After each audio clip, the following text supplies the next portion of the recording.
We're getting closer to the game, and our players feel it. However, they haven't got those steamboats slapped on their helmets yet. And when that comes out, there's something special.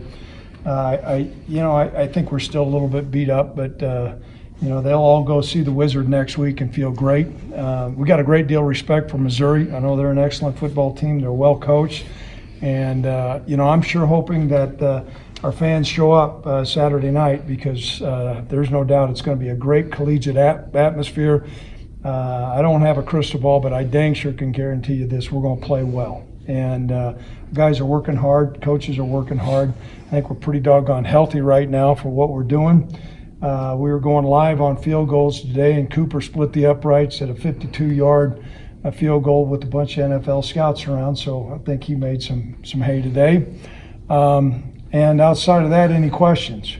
So how's the status on the running back on Trey? And I know you've been looking at some other young ones. Is anyone at least emerging as we speak right now? Well, not not yet. We've got a rotation on a couple guys on three. I talked to Trey this morning. There was a concussion protocol that he's going to go through. Now, he's getting real close, but that's completely in the doctor's hands. I know he wants to be out there, but what is great about what's going on in college football, I think everybody's very conscious of concussions, and there's protocol to when that player returns back to play. They know they're much safer. I mean, back when I played, if you knew what day it was, they put you back in.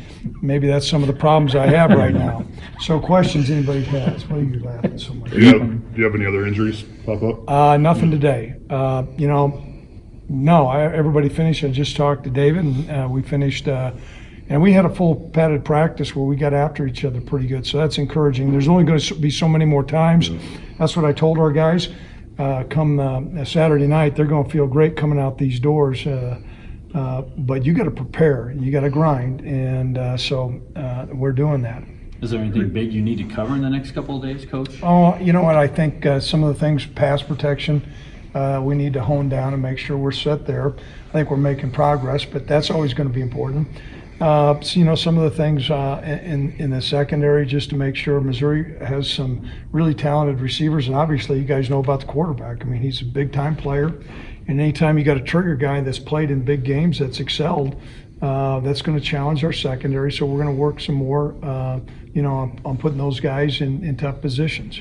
You comfortable with young Titus if he has to be the number two? I am. I've talked to him about that, and told him when you're out there, those guys, they're going to come after that rock, and you think you're ready for somebody to come and try to rip that ball away and tell you you're playing against 22-year-old men.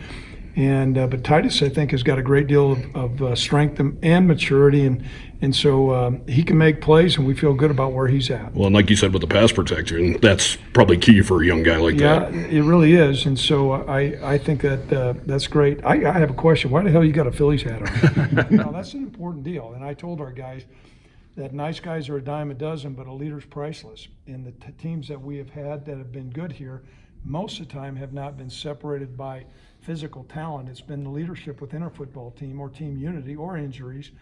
So selecting those captains is going to be important.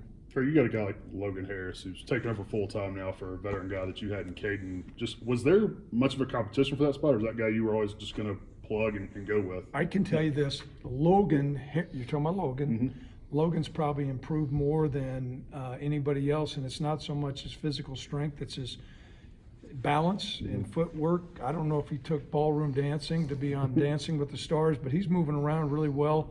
It means a lot for him. He's from Torrington, and playing for the Cowboys has always been a dream for him, and so he's a success story, and we're excited about what he's going to do, and he's secured that starting spot now.